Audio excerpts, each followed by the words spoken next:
नमस्कार दोस्तों, मैं राणा चंदन स्टडी अफेयर्स के यूट्यूब चैनल पे आप सभी का एक बार फिर से स्वागत करता हूं। दोस्तों, प्राचीन बिहार के इतिहास की जो सीरीज स्टडी अफेयर्स के इस यूट्यूब चैनल पे चल रही है, उसी के तहत आज हम लोग गुप्तकालीन बिहार के दूसरे क्लास में 50 इम्पॉर्टेंट एमसीक्यू के माध्यम से इस टॉपिक के महत्वपूर्ण प्रश्नों के उत्तर को जानेंगे और फिर व्याख्या के माध्यम से इस पूरे टॉपिक के कंसेप्ट को अच्छी तरह से समझने का भी प्रयास करेंगे। कल के वीडियो में हम लोगों ने प्रारंभिक गुप्त जो साम्राज्य था, कैसे उसकी स्थापना होती है, वहां से लेकर समुद्रगुप्त तक के काल को अच्छे से कवर कर लिया है। तो वही आज इसका दूसरा और अंतिम पार्ट होगा। दोस्तों, प्रश्न सीरीज की शुरुआत करें उससे पहले आपको एक महत्वपूर्ण सूचना दे दे कि इस चैनल यानी स्टडी अफेयर्स यूट्यूब चैनल का अपना एक टेलीग्राम ग्रुप है, जिस पर 67वीं बीपीएससी के प्रिपरेशन से संबंधित टॉपिक वाइज क्विज कराए जाते हैं। उस जो ग्रुप है, टेलीग्राम ग्रुप, उसका लिंक इस वीडियो के डिस्क्रिप्शन बॉक्स में डाल दिया जाएगा। आप लोग जरूर, आपसे आग्रह है कि आप लोग उस टेलीग्राम ग्रुप से जरूर जुड़िएगा, क्योंकि पूरे दिन आपको अच्छी तैयारी, एकदम सटीक तैयारी 67वीं बीपीएससी को ध्यान में रख के वहाँ पे कराई जाती है। एक दिन पहले आपको पूरा टॉपिक दे दिया जाता है, पूरे सप्ताह का एक शेड्यूल है, उसके अनुसार डेली टॉपिक वाइज आपसे क्विज कराए जाते हैं। तो आप लोग उससे जुड़िए और इस जो तैयारी है बीपीएससी की तैयारी, उसके उस ग्रुप के मदद से आप भी लाभ उठाइए। तो आगे बढ़ते हैं दोस्तों और लेते हैं आज की सीरीज का जो गुप्तकालीन बिहार का जो दूसरा पार्ट है, उसका पहला प्रश्न लेते हैं। पहला प्रश्न है, देवी चंद्रगुप्तम नाटक किसकी रचना है? कल के वीडियो में हम लोग ने देखा था जो गुप्त काल में महत्वपूर्ण रचनाएं हुई थी और उनके नाम को हम लोगों ने समझा था, जाना भी था। उसी से संबंधित एक क्वेश्चन है। अब हम लोग समुद्रगुप्त के बाद चंद्रगुप्त द्वितीय की तरफ बढ़ रहे हैं, तो उससे संबंधित सारे पॉइंट्स को हम लोग क्वेश्चन के माध्यम से सॉल्व करेंगे और फिर व्याख्या भी जानेंगे।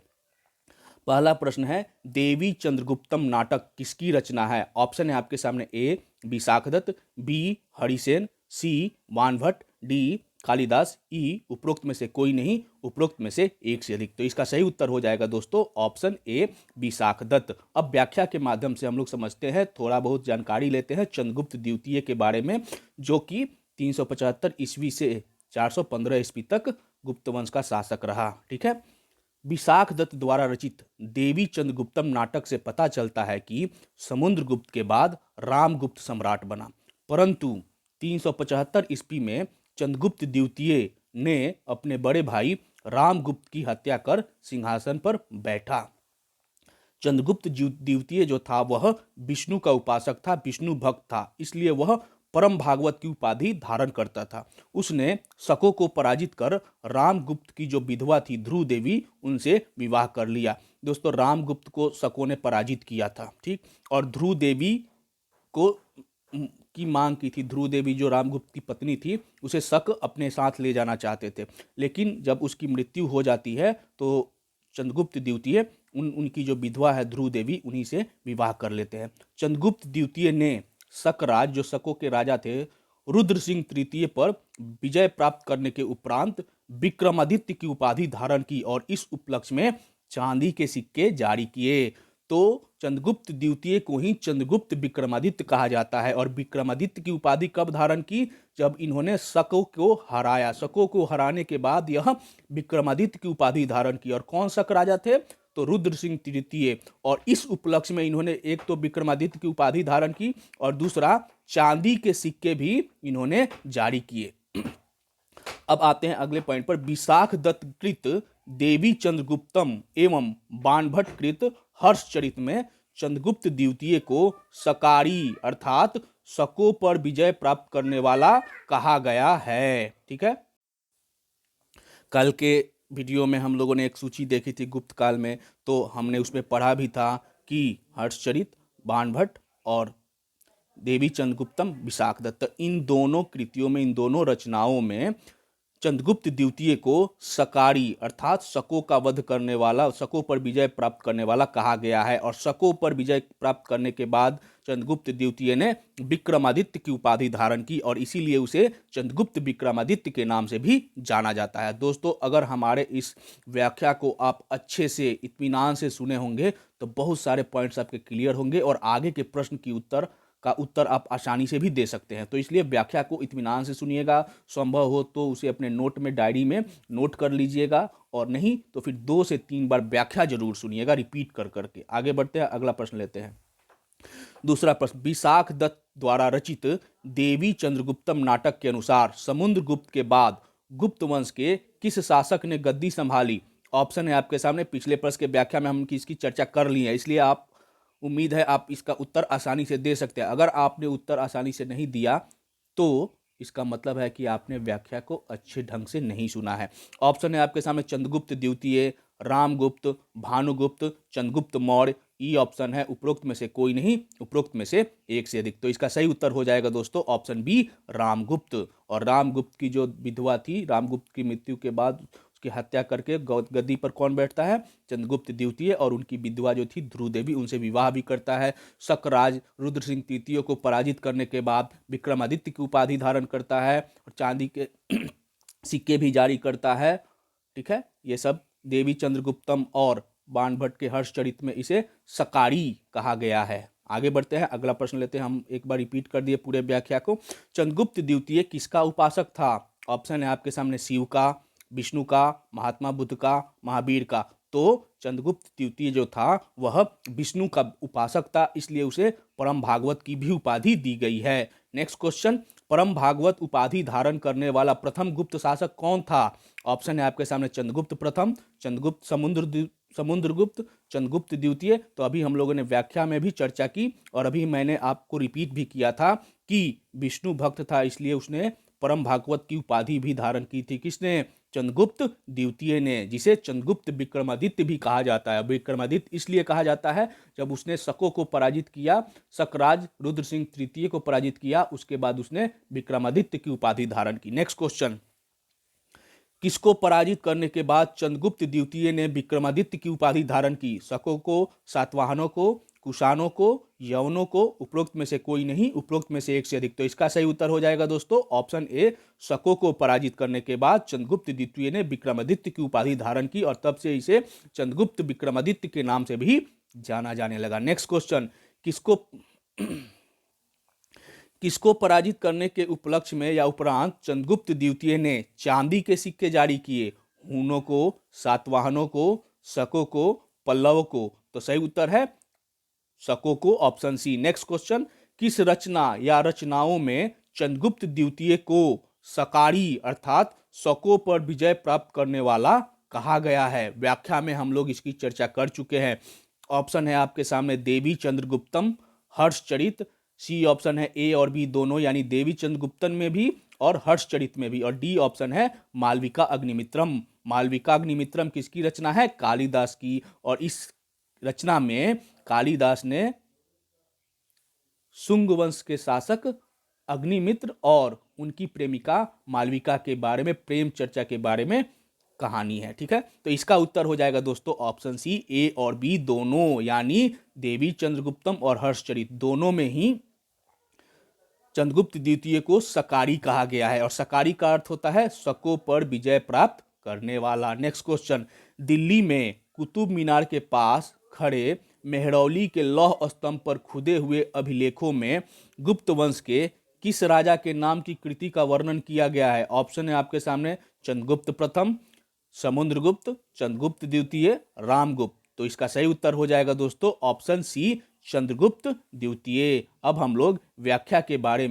के माध्यम से इस लौह स्तंभ, जो कि मेहरौली का लौह स्तंभ के नाम से जाना जाता है, उसके बारे में थोड़ा बहुत जान लेते हैं। दिल्ली में कुतुब मीनार के पास खड़े एक लौह स्तंभ, मेहरौली लौह स्तंभ पर खुदे हुए अभिलेख में, उस लोहे का जो स्तंभ है उस पे जो लेख में लिखा हुआ है, क्या लिखा हुआ है?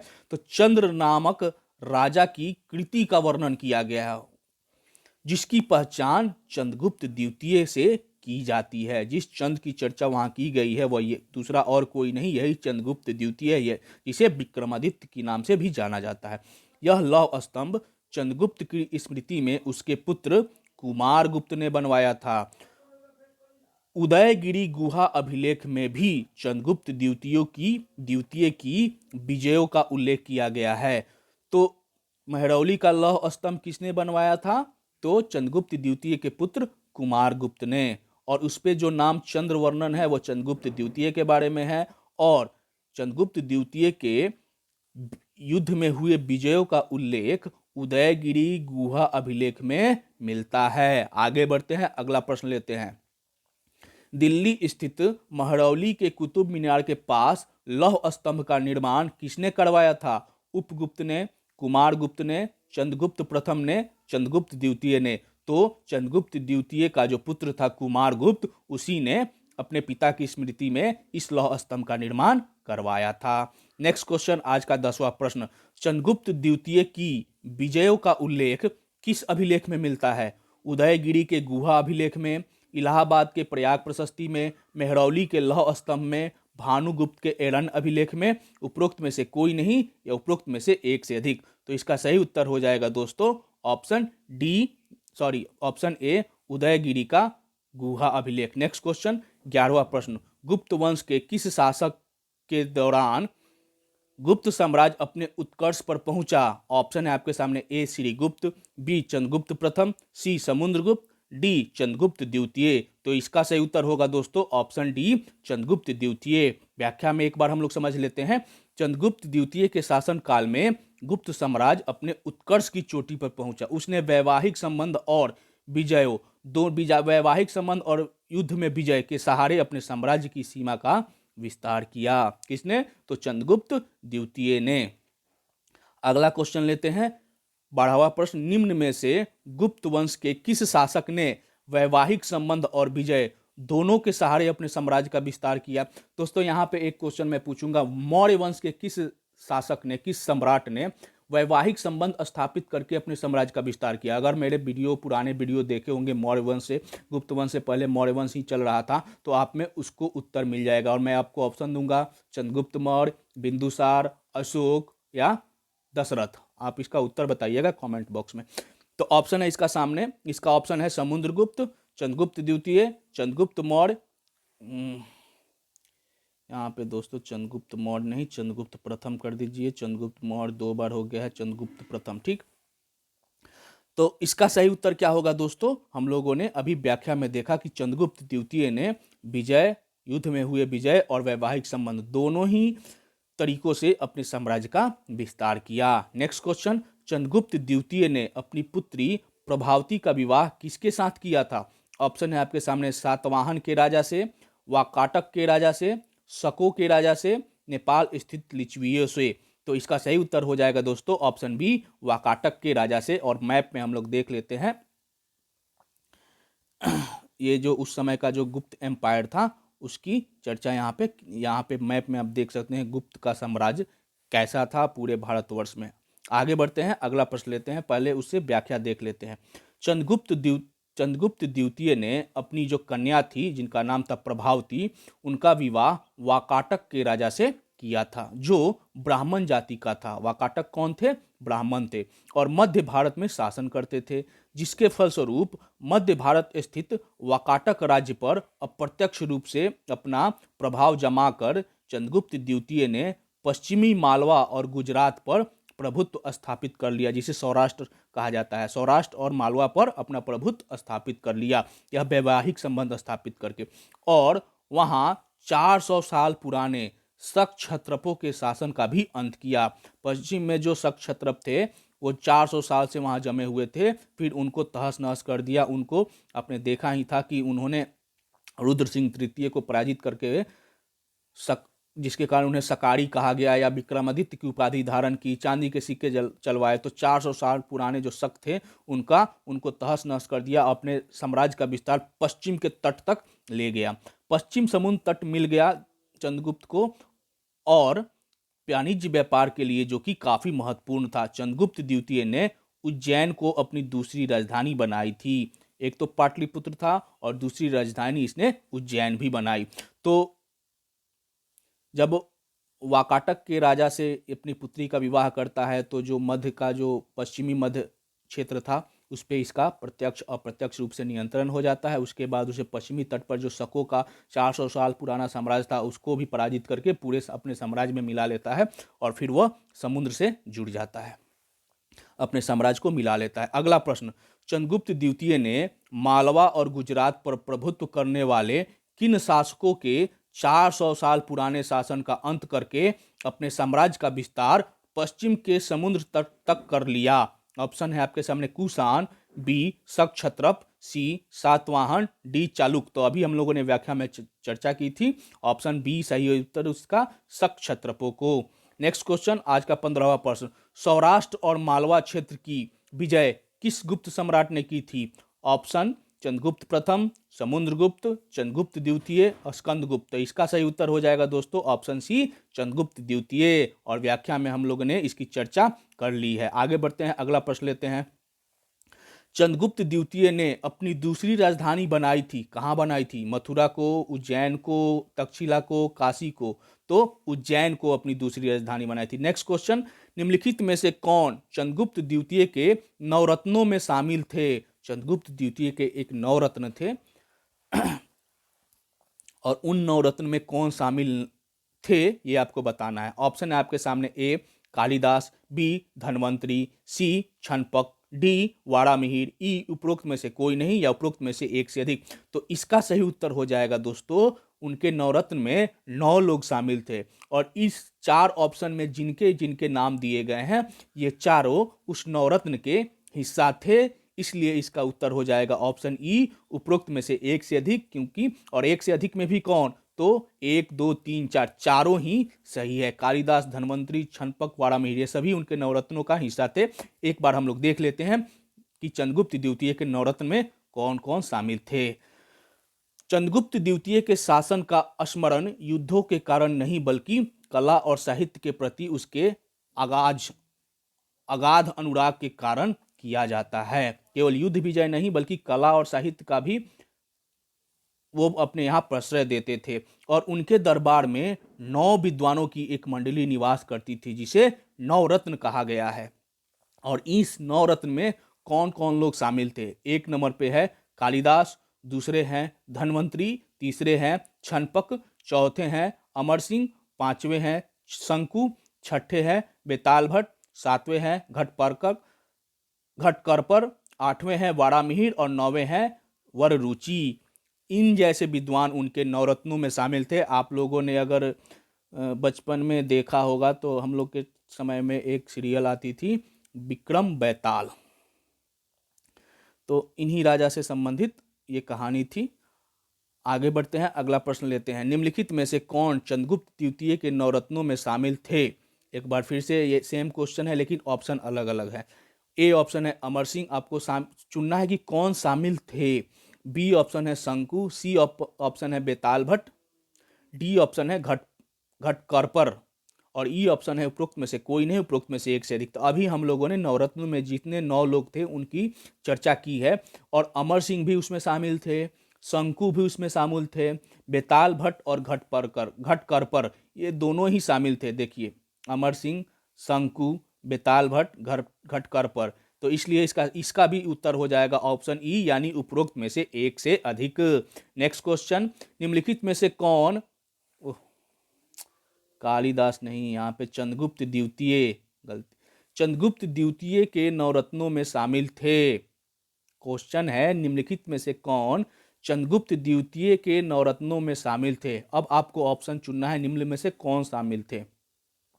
ए ऑप्शन है आर्यभट्ट, तो उनके नवरत्न में आर्यभट्ट नहीं थे।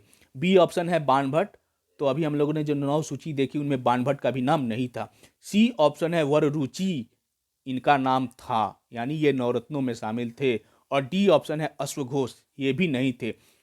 तो इसका सही उत्तर हो जाएगा दोस्तों ऑप्शन सी वररुचि उनके नवरत्नों में शामिल थे। और हम लोगों ने 3 क्वेश्चन के माध्यम से पूरे नवरत्नों की चर्चा कर ली। एक नंबर पर कालिदास, धन्वंतरी, छनपक, वारामिहिर, पांचवें हो गए अमर सिंह, छठे हो गए शंकु, सातवें हो गए बेताल भट्ट, आठवें हो गए घटकरपर और 9वें हो गए वररुचि। ठीक है, नेक्स्ट क्वेश्चन, आज का 20वां प्रश्न, पंचतंत्र के लेखक कौन है?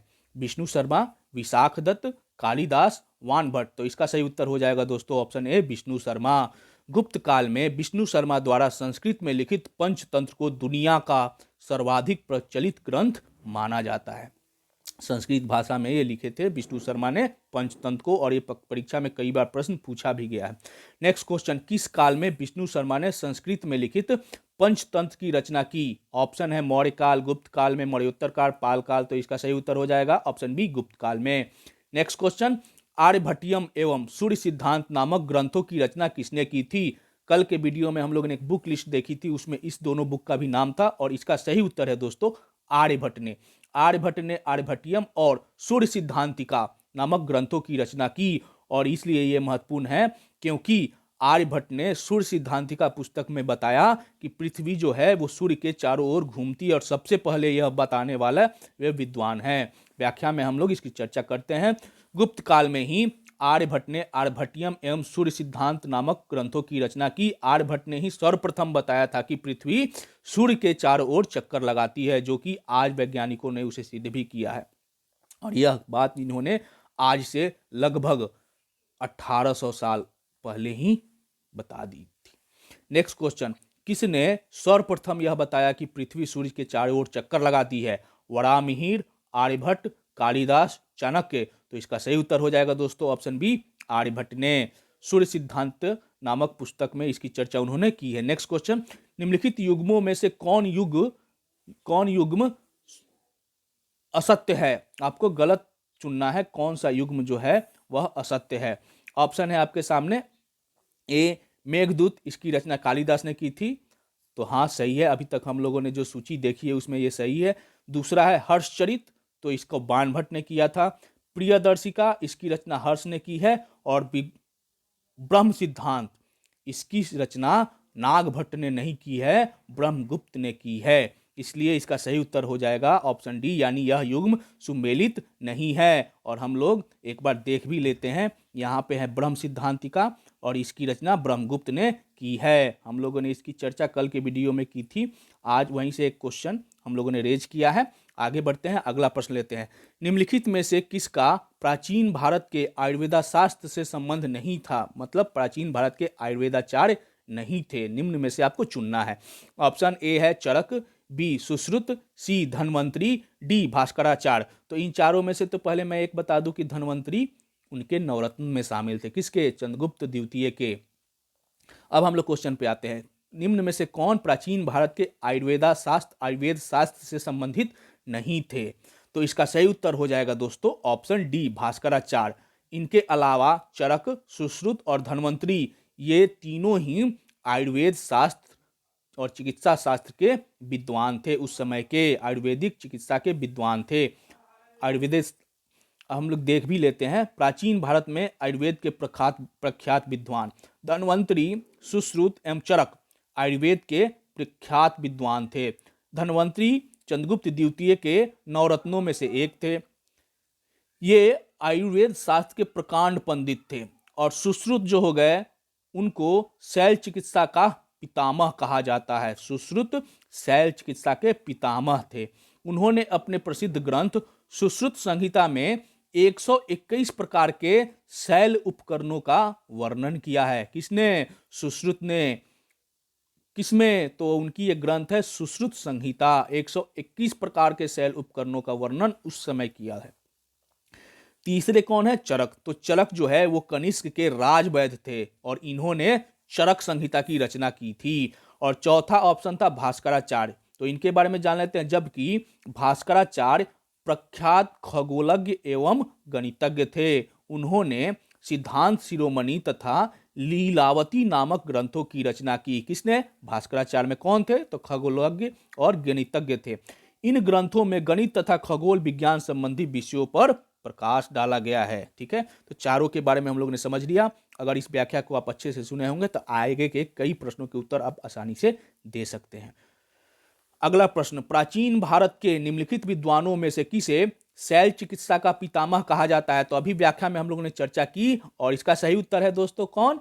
सुश्रुत। सुश्रुत को शैल चिकित्सा का पितामह कहा जाता है।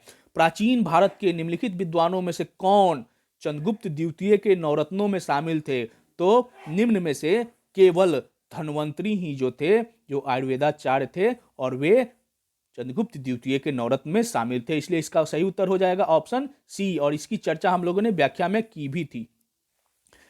यहाँ पे एक बार देख लेते हैं नवरत्नों में शामिल लोगों की संख्या जो है, जो लोगों की सूची है, हम लोगों ने पहले भी देखा था। कालिदास, धन्वंतरी, छनपक, अमर सिंह, शंकु, बेताल भट्ट, घटकर, बारामिहिर और वररुचि। नेक्स्ट क्वेश्चन, सुश्रुत द्वारा रचित प्रसिद्ध ग्रंथ सुश्रुत संहिता में कितने प्रकार के शैल उपकरणों का वर्णन किया गया है?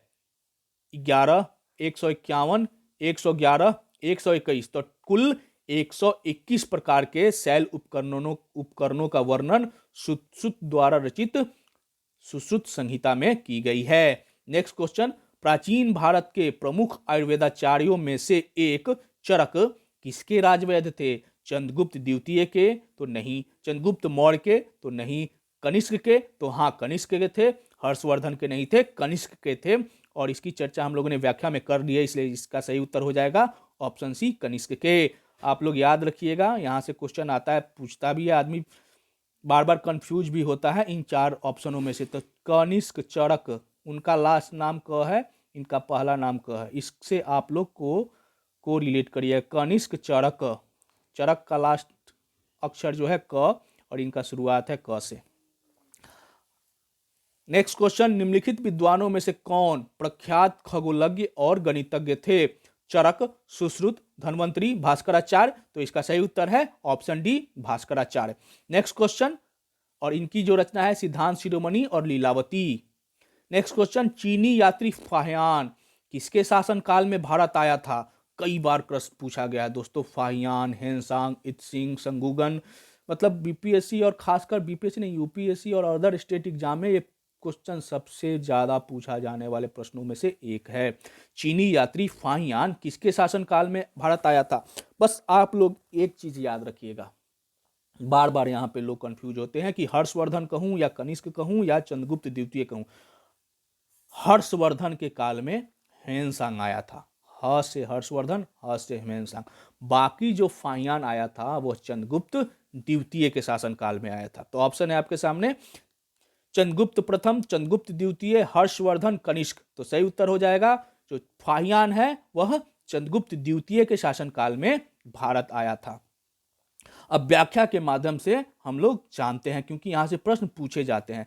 चीनी यात्री फाहियान, फाहियान चंद्रगुप्त द्वितीय के शासनकाल में चीन, मध्य एशिया, पेशावर होते हुए स्थल मार्ग से 399 ईस्वी में भारत पहुंचा, भारत आया था। क्वेश्चन पूछता है कौन वैसा विदेशी नागरिक जो चीनी यात्री था जो स्थल मार्ग से आया और जल मार्ग से वापस गया? ठीक है, तो यही है वो फाहियान। और कैसे आया था? पश्चिम से आया, पूरब से गया। चीन, मध्य एशिया, पेशावर के रास्ते स्थल मार्ग से उत्तर पश्चिम का जो बॉर्डर है वहां से वो भारत आया, और फिर ताम्रलिप्ति जो पूर्वी तट पे है, ताम्रलिप्ति से श्रीलंका और पूर्वी देश द्वीपों होते हुए वह समुद्री मार्ग से 414 ईस्वी में अपना स्वदेश लौट गया। तो यही है फाहियान, जो स्थल मार्ग से आया और समुद्र मार्ग से, जल मार्ग से लौटा। 399 में आया, 414 में लौट गया। किसके शासनकाल में? तो चंद्रगुप्त द्वितीय के शासनकाल में। इसका यात्रा जो वृत्तांत है उसको फोवोकी कहा जाता है। हेनसांग के यात्रा वृत्तांत को सीकीयू और इसके यात्रा वृत्तांत को फोवोकी कहा जाता है। फाहियान का तत्कालीन भारत के बारे में वर्णन जो है वो इस प्रकार है। उन्होंने क्या कहा है, किस तरह का भारत का वर्णन उन्होंने किया है यहां से जाने के बाद अपने यात्रा वृत्तांत में। मध्य देश, जो कि उस समय मध्य देश जो था वो पाटलिपुत्र के जो आसपास, आपने पूरा जो देश था बीच वाला पार्ट, इसमें पाटलिपुत्र, उज्जैन, ये सारे मथुरा आते थे, उसको मध्य देश कहा गया है।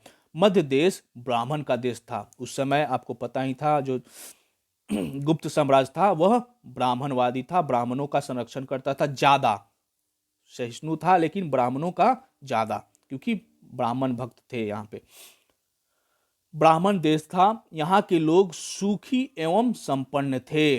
लोगों को मृत्यु दंड नहीं दिया जाता था, केवल आर्थिक दंड का प्रचलन था। इसके अनुसार मध्य भारत के सभी देशों में मगध देश सर्वाधिक, मध्य देश में मगध में सर्वाधिक नगर थे। यहाँ पे जो प्रांत था ना उसको वो देश कहा है। तो सभी देशों में मगध जो था वो सर्वाधिक नगरों वाला देश था।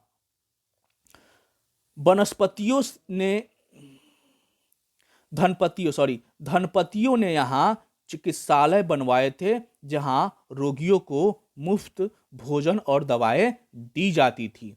ये सब कह रहा है कौन? फाहियान ने। मध्य देश के लोग किसी जीवित प्राणी को ही हत्या नहीं करते थे तथा मांस, मदिरा, प्याज तथा लहसुन आदि का प्रयोग नहीं करते थे। केवल चंडाल लोग करते थे, क्योंकि ब्राह्मणवादी में ये सब चीजों का अवैध माना गया है। मध्य देश के लोग क्रय विक्रय के लिए कौड़ियों का प्रयोग करते थे। काफी दिनों तक ये कौड़ियों का प्रयोग किया जाता था। फाहियान ने पवित्र बौद्ध स्थानों की भी यात्रा की और इस दौरान वह पाटलिपुत्र में 3 वर्ष बिताया तथा अपने पाटलिपुत्र प्रवास के दौरान उसने चंद्रगुप्त के राजप्रसाद, जिसे बाद में अशोक ने भी विस्तृत करवाया था, हम लोगों ने पढ़ा भी था मौर्य वंश में, चंद्रगुप्त का राजप्रसाद, उसकी चर्चा किस तरह की है। उसने उसको देखा उस समय, मतलब जब चंद्रगुप्त था 300 ईसा पूर्व में, चौथी ईसा पूर्व शताब्दी में, उस समय का बना राजप्रसाद 600 साल बाद, 700 साल बाद, ईसवी सदी के चौथी शताब्दी में, 5वीं शताब्दी में इसने चर्चा लगभग 600, 650, 700 साल बाद उस राजप्रसाद की चर्चा करता है। मतलब उतने साल पुराने हो जाने के बाद भी इससे प्रभावित हुआ और उसे देवताओं द्वारा निर्मित बताया। दोस्तों, क्विज में जब हम लोग क्विज करा रहे थे, मुझे याद है कुछ दिन पहले इस टॉपिक से जब क्विज था, तो किसी मित्र ने, मेंबर ने ही पूछा था कि सर ये तो क्वेश्चन गलत है। इससे था कि किसने, क्वेश्चन था कि चंद्रगुप्त मौर्य के राजप्रसाद को किसने देवताओं द्वारा निर्मित बतलाया है, और आंसर था फाहियान। तो उसने कहा कि नहीं सर, ये तो उस समय था ही नहीं, तो ये कैसे बता सकता है। अगर वो बच्चा, वो मेंबर, वो दोस्त अगर इस वीडियो को देख रहा होगा तो उसके कंसेप्ट मैंने समझाया था उसको, तो उसके कंसेप्ट आज क्लियर हो जाएंगे। इसीलिए मैं कहता हूँ मेरे जो व्याख्या है ना, उसको आप इत्मीनान से सुनिए, आपको सारे डाउट्स क्लियर हो जाएंगे यहाँ पे। तो उस 700-750 साल पुराने उसके राजप्रसाद को उसने देवताओं द्वारा निर्मित बतलाया। और फाहियान जो था, नालंदा, राजगीर, बोधगया, वैशाली, श्रावस्ती तथा कपिल वस्तु की भी यात्राएं की। ये बौद्ध स्थानों के पवित्र स्थल जो थे, बौद्धों के पवित्र स्थल, उसकी यात्रा इन्होंने की थी। ठीक है, तो इस व्याख्या को आप अच्छे से 2 से 3 बार सुनिएगा या फिर नोट कर लीजिएगा, आगे के प्रश्न आपको आसान लगेंगे। चीनी, और यहाँ से प्रश्न पूछे जाते हैं, ऐसा कोई प्रश्न नहीं है, वही प्रश्न इसमें आपको दिए जाते हैं, जो कि मैं वही प्रश्न बनाता हूँ जिससे कि आपको एग्जाम हॉल में फायदा हो। चीनी यात्री फाहियान का भारत में आगमन हुआ 414 ईस्वी में, 399 ईस्वी में, 630 ईस्वी में, 644 ईस्वी में। तो इसका सही उत्तर हो जाएगा दोस्तों ऑप्शन बी, 399 ईस्वी में। किसके काल में? तो चंद्रगुप्त द्वितीय के शासन काल में। नेक्स्ट क्वेश्चन, चीनी यात्री फाहियान कब से कब तक भारत में रहा? 399 से 414 ईस्वी तक, 630 से 644 ईस्वी तक, 671 से 693 ईस्वी तक, 315 से 310 ईस्वी तक। और ये सारे काल ना किसी विदेशियों के रहने के काल है। आप लोग कोशिश करिएगा इसको बताने की। मैं एक हिंट दे देता हूँ, ह्वेनसांग का काल था 630 से 644। ठीक है, तो फाहियान जो था वो 399 से 414 ईस्वी तक भारत में रहा था। अगला प्रश्न, सॉरी ये इसका आंसर मैंने गलत दे दिया है, इसका आंसर होगा ए था। ये जो काल था ये ह्वेनसांग का था। फाहियान 399 से 344 ईस्वी तक भारत में रहा था। गलती से पीपीटी बनाने में मुझसे गलती हो गई, आंसर गलत टिक हो गया, लेकिन आपने व्याख्या देखने के बाद आराम से कह सकते हैं कि ये आंसर गलत है सर, आपने जो ग्रीन टिक किया है। मैं भी बोल रहा हूँ, इसलिए आप लोग अच्छे से व्याख्या को सुनिएगा। 399 से 414 ईस्वी तक भारत में रहा था। नेक्स्ट क्वेश्चन, चीनी यात्री फाहियान कितने समय तक पाटलिपुत्र में रहा था? 6 महीने तक, 1 साल तक, 3 वर्ष तक, 14 महीने तक। तो वह 3 साल तक पाटलिपुत्र में रहा था। व्याख्या में हम लोगों ने इसकी चर्चा कर ली है। चीनी यात्री फाहियान का यात्रा वृत्तांत है सीयूकी, फोवोकी, इंडिका, अर्थशास्त्र। तो इसका सही उत्तर हो जाएगा दोस्तों ऑप्शन बी, फोवोकी। यह फाहियान का यात्रा वृत्तांत है। सीयूकी ह्वेनसांग का यात्रा वृत्तांत है। इंडिका मेगास्थनीज की रचना है और अर्थशास्त्र चाणक्य की रचना है। आगे बढ़ते हैं, अगला प्रश्न लेते हैं। किसने यह वर्णन किया है कि मध्य भारत के सभी देशों में मगध देश में सर्वाधिक नगर थे? धनपतियों ने यहां चिकित्सालय बनवाए थे जहां रोगियों को मुफ्त में भोजन तथा दवाएं दी जाती थी। तो यह किसने वर्णन किया है? फाहियान ने वर्णन किया है। अगला प्रश्न लेते हैं, चंद्रगुप्त द्वितीय का उत्तराधिकारी कौन था? स्कंदगुप्त, भानुगुप्त, कुमारगुप्त, बुद्धगुप्त। तो चंद्रगुप्त द्वितीय का उत्तराधिकारी कुमारगुप्त था, और कुमारगुप्त के बारे में हम लोग जान लेते हैं। 415 ईस्वी तक शासन किया किसने? चंद्रगुप्त द्वितीय ने। उसके बाद कुमारगुप्त बनता है और वह 455 ईस्वी तक शासन करता है, और यह उसका पुत्र है। किसका? चंद्रगुप्त द्वितीय का। हम लोगों ने पढ़ा था कि इसी ने चंद्रगुप्त द्वितीय के याद में दिल्ली स्थित महरौली के लौह स्तंभ का निर्माण करवाया था। चंद्रगुप्त द्वितीय के पश्चात उसका पुत्र कुमारगुप्त प्रथम गद्दी पर बैठा। कुमारगुप्त ध्रुव देवी से उत्पन्न पुत्र था, और इसे महेंद्र दिव्य के नाम से भी जाना जाता था। कुमारगुप्त प्रथम को महेंद्र दिव्य के नाम से भी जाना जाता था। बिहार में बौद्ध विहार का प्राचीनतम केंद्र नालंदा है। नालंदा विश्वविद्यालय की स्थापना कुमारगुप्त प्रथम ने ही की थी, जो उसकी बड़ी उपलब्धियों में से एक मानी जाती है। नालंदा विश्वविद्यालय बौद्ध दर्शन के लिए प्रसिद्ध था। तो इसने नालंदा विश्वविद्यालय और दिल्ली के महरौली के लौह स्तंभ का भी निर्माण करवाया था। किसने? तो कुमारगुप्त प्रथम ने, जो कि चंद्रगुप्त द्वितीय का उत्तराधिकारी था, उसका पुत्र था। इसे महेंद्र दिव्य के नाम से भी जाना जाता था, और यह चंद्रगुप्त द्वितीय और ध्रुव देवी का पुत्र था। और ध्रुव देवी कौन थी? तो जो चंद्रगुप्त द्वितीय के बड़े भाई थे, उनकी विधवा थी, जिससे उन्होंने शादी कर लिया था। एक बार हम लोग नालंदा विश्वविद्यालय के बारे में जान लेते हैं। भारत के सर्वश्रेष्ठ बौद्ध शिक्षा केंद्र के रूप में प्रतिष्ठित नालंदा विश्वविद्यालय की स्थापना गुप्त सम्राट कुमारगुप्त प्रथम के काल में हुई थी। इसी ने इस विश्वविद्यालय की स्थापना करवाई थी, और यह परीक्षा में बीपीएससी में खासकर बिहार से संबंधित जितने भी एग्जाम है उसमें बार बार पूछे जाने वाला प्रश्न है। इसमें बौद्ध धर्म की महायान शाखा की शिक्षा विशेष रूप से दी जाती थी। नालंदा विश्वविद्यालय के कुलपतियों में सर्वाधिक प्रसिद्ध कौन थे? शीलभद्र थे। इस विश्वविद्यालय में शिक्षा का माध्यम पाली था। ठीक है, आगे बढ़ते हैं। उम्मीद है आपने इस व्याख्या को 2 से 3 बार रिपीट करके सुन लिया होगा। आगे के प्रश्न आप आसानी से दे सकते हैं। बिहार में बौद्ध विहार का प्राचीनतम केंद्र कहाँ है? तो ऑप्शन ए नालंदा हो जाएगा। नेक्स्ट क्वेश्चन, नालंदा विश्वविद्यालय की स्थापना किसने की थी? कुमारगुप्त ने, स्कंदगुप्त ने, चंद्रगुप्त प्रथम ने, समुद्रगुप्त ने। तो अभी हम लोगों ने चर्चा की कि कुमारगुप्त ने नालंदा विश्वविद्यालय की स्थापना की थी। और हमारे जो मध्यकालीन बिहार का इतिहास पढ़िएगा तो आपको पता चलेगा, पहला ही वीडियो में बख्तियार खिलजी द्वारा इस नालंदा विश्वविद्यालय की किस तरह तहस नहस कर दिया गया, पूरी डिटेल में आपकी चर्चा की गई। मध्यकालीन बिहार का इतिहास से संबंधित 3 वीडियो इस चैनल पे, आप उस वीडियो को जरूर देखिएगा, आपको काफ़ी जानकारी वहां से मिलेगी। अगला प्रश्न लेते हैं, 40वां प्रश्न। नालंदा विश्वविद्यालय किस लिए प्रसिद्ध था? चिकित्सा के लिए, तर्कशास्त्र के लिए, बौद्ध दर्शन के लिए, रसायन विज्ञान के लिए। तो अभी हम लोगों ने व्याख्या में चर्चा की थी कि बौद्ध दर्शन के लिए प्रसिद्ध था नालंदा विश्वविद्यालय।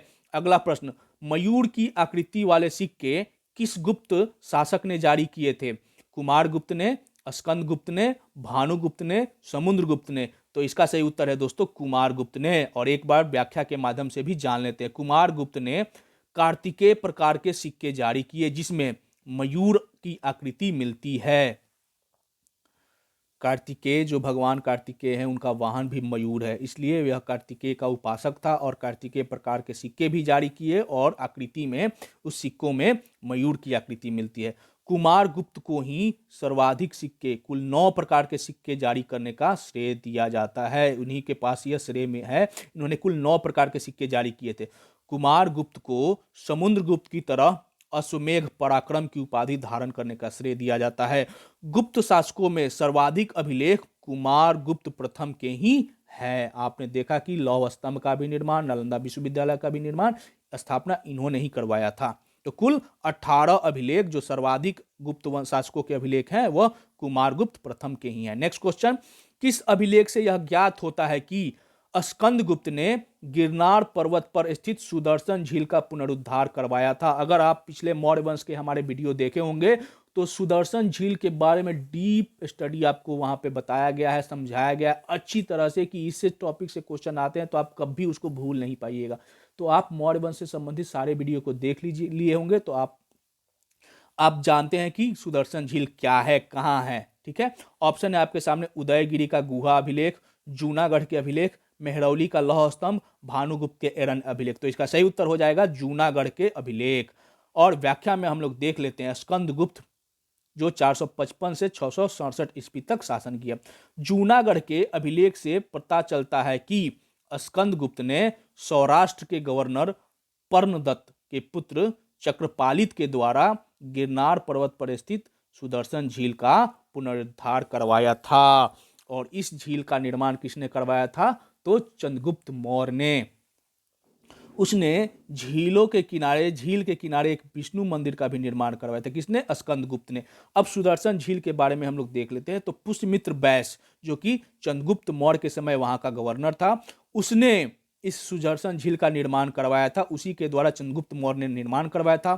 तुसाप, अशोक के समय वहां का जो गवर्नर था, या आप जो भी कह लीजिए, उसने इस झील से नहरें निकलवाई थी। अशोक के काल में अशोक ने यहां से नहरें बनवाई थी सिंचाई के लिए तुसाप के द्वारा। और सुविशाख, रुद्र दमन के समय सुविशाख जो था, इस झील और नहरों की मरम्मत करवाई थी, पुनरुद्धार करवाया था। और अब किसने? तो स्कंदगुप्त शासक स्कंदगुप्त के जो वहां पे गवर्नर थे पर्णदत्त, उसके जो पुत्र थे चक्रपालित, इसने भी इस झील की मरम्मत या पुनरुद्धार करवाई थी। यही वो झील है जिससे 4 वंशों के नाम जुड़े हुए हैं। ठीक है, तो आप लोग इसको अच्छे से समझने का प्रयास करिएगा। आगे बढ़ते हैं। स्कंदगुप्त के समय किसने गिरनार स्थित सुदर्शन झील का पुनरुद्धार करवाया था? पुष्यमित्र वैस, तुसाप्स, सुविशाख, चक्रपालित। तो इसका सही उत्तर है दोस्तों चक्रपालित। पुष्यमित्र बैस ने चंद्रगुप्त मौर्य के समय सुदर्शन झील का निर्माण करवाया था। तुसाप्स ने अशोक के समय इस सुदर्शन झील से नहरों का निर्माण करवाया था।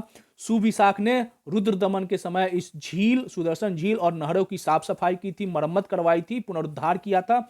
और फिर चक्रपालित जो था वो स्कंदगुप्त के समय, गुप्त काल में स्कंदगुप्त के समय इन नहरों और झीलों की मरम्मत करवाई थी, सुदर्शन झील की खासकर पुनरुद्धार करवाया था। नेक्स्ट क्वेश्चन, हूनों ने भारत पर आक्रमण किया था किसके शासनकाल में? ऑप्शन है आपके सामने, चंद्रगुप्त द्वितीय के शासनकाल में, कुमारगुप्त प्रथम के शासनकाल में, स्कंदगुप्त के शासनकाल में, बुद्धगुप्त के शासनकाल में। तो इसका सही उत्तर है दोस्तों, हूनों ने स्कंदगुप्त के शासनकाल में आक्रमण किया था गुप्त वंश पर। और कुमारगुप्त और चंद्रगुप्त द्वितीय के समय कौन थे? तो शक थे, उन शकों से उनका युद्ध होता था। कुमारगुप्त चंद्रगुप्त द्वितीय ने ही शकों को पराजित करने के उपरांत कौन सी उपाधि धारण की थी? विक्रमादित्य की। और बाणभट्ट और जो विशाखदत्त है, इन्होंने अपने पुस्तकों में इसे सकारी कहा गया है। आगे बढ़ते हैं। अगला प्रश्न एक बार फिर से एक व्याख्या के माध्यम से स्कंदगुप्त के बारे में जान लेते हैं। भीतरी स्तंभ लेख के अनुसार प्रथम हून आक्रमण स्कंदगुप्त के समय हुआ, और कहा जाता है कि हूनों के आक्रमण के कारण ही जो था गुप्त वंश तहस नहस हो गया। जूनागढ़ अभिलेख के अनुसार स्कंदगुप्त ने हूनों को पराजित किया और उन्हें देश से बाहर खदेड़ दिया। इस अभिलेख में हूनों को मलेच्छ कहा गया है। किस अभिलेख में? तो जूनागढ़ अभिलेख में हूनों को क्या कहा गया है? मलेच्छ कहा गया है। और प्रथम हून आक्रमण स्कंदगुप्त के समय में ही हुआ था, और इसने उन्हें खदेड़ कर कहां कर दिया? बाहर, देश से बाहर कर दिया था। यह कहा गया है जूनागढ़ अभिलेख में। और दोस्तों यही हून जो थे ना, आगे आक्रमण करते करते करते कमजोर होती हुई जो उत्तराधिकारी थे गुप्त वंश के, परवर्ती गुप्त, उनके शासन को कमजोर का फायदा उठा करके इनको पूरी तरह से तहस नहस किया। इसने यानी स्कंदगुप्त ने हूनों को परास्त करने के बाद विक्रमादित्य की उपाधि धारण की थी। विक्रमादित्य की उपाधि किसने धारण की थी? तो चंद्रगुप्त द्वितीय ने। और स्कंदगुप्त ने भी जब हून को पराजित किया तो यह उपाधि धारण की। इसने वाकाटक को भी हराया था। स्कंदगुप्त ने हूनों को भी हराया, वाकाटक को भी हराया। आगे बढ़ते हैं दोस्तों, अगला प्रश्न लेते हैं। निम्नलिखित में से किस गुप्त शासक ने हूनों पर विजय प्राप्त की थी? तो अभी हम लोगों ने व्याख्या में चर्चा की, स्कंदगुप्त ने। ऑप्शन सी सही है। चंद्रगुप्त द्वितीय ने शकों पर विजय प्राप्त की थी और स्कंदगुप्त ने हूनों पर। नेक्स्ट क्वेश्चन, अब आपको सूची 1 को सूची 2 से मिलाना है और कूट के प्रयोग से सही उत्तर का चुनना है। अभी तक आप लोगों ने मेरे वीडियो देखे होंगे मौर्य काल या फिर गुप्त काल, तो आप लोग इस सारे प्रश्न के उत्तर आसानी से दे सकते हैं। यहां पे ना क्रमादित्य होगा, विक्रमादित्य नहीं, इसने क्रमादित्य की उपाधि धारण की थी स्कंदगुप्त ने। अब एक तरफ दिया है शासक के, राजा सम्राट के नाम, और दूसरे तरफ उनकी नाम और उपाधि, द्वितीय उपाधि जो थी उन्हें आपको मिलान करना है। तो अशोक, आपने मौर्य काल देखा होगा, तो अशोक को क्या कहा जाता था? प्रियदर्शी। तो ए का हो जाएगा, यहाँ पे सूची नहीं, ये गलत हो गया है, यहाँ पे ABCD हो गया है। आप अशोक को प्रियदर्शी कहा जाता था, समुद्रगुप्त को पराक्रमांक, और चंद्रगुप्त द्वितीय को विक्रमादित्य, और स्कंदगुप्त को क्रमादित्य। तो इसलिए इसका सही उत्तर हो जाएगा दोस्तों ऑप्शन सी, 2 1 4 3। अशोक प्रियदर्शी, समुद्रगुप्त पराक्रमांक, चंद्रगुप्त द्वितीय विक्रमादित्य, और स्कंदगुप्त को क्रमादित्य कहा गया है। हमने गलती से वहां पे विक्रमादित्य कह दिया था। हुनों को पराजित करने के बाद इसने क्रमादित्य की उपाधि धारण की थी। नेक्स्ट क्वेश्चन, निम्नलिखित में से किस गुप्त शासक ने नालंदा महाविहार को धन दान में दिया था? बुद्धगुप्त, भानुगुप्त, कुमारगुप्त तृतीय, नरसिंह गुप्त। तो इसका सही उत्तर हो जाएगा दोस्तों बुद्धगुप्त। अब हम लोग व्याख्या में देख लेते हैं। बुद्धगुप्त ने नालंदा महाविहार को धन दान में दिया था। और नालंदा विश्वविद्यालय की स्थापना किसने की थी? पिछले प्रश्न की व्याख्या में उन्होंने उसकी चर्चा कर ली है, कुमारगुप्त ने। नरसिंह गुप्त ने हून नरेश मिहिर कुल को पराजित किया था। सबसे पहले हून आक्रमण हुआ था स्कंदगुप्त के काल में, और उसने हूनों को पराजित किया और क्रमादित्य की उपाधि धारण की थी। और नरसिंह गुप्त के समय में हून जो नरेश थे मिहिर कुल, उसने भी उसको पराजित किया था। किसने? तो नरसिंह गुप्त ने। भानुगुप्त जो है, यहां से प्रश्न पूछे जाते हैं। भानुगुप्त के एरन अभिलेख जो कि 510 ईस्वी का है, इसमें सती प्रथा का प्रथम अभिलेखीय प्रमाण यहीं पे मिलता है। सारे प्रश्न इंपॉर्टेंट हैं दोस्तों, लेकिन ये कुछ कुछ प्रश्न है ना जो बार बार पूछे जाते हैं। तो क्वेश्चन आता है कि किस अभिलेख में भारत में सती प्रथा का प्रथम अभिलेखीय प्रमाण कौन है? तो वही है भानुगुप्त का एरन अभिलेख। विष्णुगुप्त तृतीय गुप्त साम्राज्य का अंतिम शासक था। ये कुछ पॉइंट है, आप इसको नोट कर लीजिएगा। किस गुप्त शासक ने हून नरेश मिहिर कुल को पराजित किया था? तो अभी हम लोगों ने देखा था, निम्न में से चुनना है, बुद्धगुप्त, भानुगुप्त, कुमारगुप्त तृतीय, नरसिंह गुप्त। तो इसका सही उत्तर है नरसिंह गुप्त ने मिहिर कुल को पराजित किया था। नेक्स्ट क्वेश्चन, सती प्रथा का प्रथम अभिलेखीय प्रमाण मिलता है, कहां से मिलता है? भानुगुप्त के एरन अभिलेख से, रुद्रदमन के जूनागढ़ अभिलेख से, प्रयाग प्रशस्ति से, महरौली के लौह स्तंभ से। तो भानुगुप्त के एरन अभिलेख से सती प्रथा का प्रथम अभिलेखीय प्रमाण मिलता है। नेक्स्ट और आज का लास्ट प्रश्न, गुप्त साम्राज्य का अंतिम शासक कौन था? भानुगुप्त, विष्णुगुप्त तृतीय, कुमारगुप्त तृतीय, बुद्धगुप्त प्रथम। तो इसका सही उत्तर हो जाएगा दोस्तों विष्णुगुप्त तृतीय गुप्त साम्राज्य का अंतिम शासक था। तो दोस्तों इसी के साथ आज की जो प्रश्न सीरीज है वो समाप्त होता है। उम्मीद है कि आपको यह वीडियो अच्छा लगा होगा। दोस्तों अगर ये वीडियो अच्छा लगे तो इस चैनल को सब्सक्राइब कर लीजिएगा, और इस चैनल का जो टेलीग्राम ग्रुप है उसको आप लोग ज्वाइन कर लीजिएगा। वहाँ पर डेली क्विज हो रहे हैं, और BPSC को ध्यान में रख के ही सारे क्विज वहाँ पर हो रहे हैं। तो आप लोग उस क्विज का लाभ उठाइए। आज के लिए बस इतना ही दोस्तों, धन्यवाद।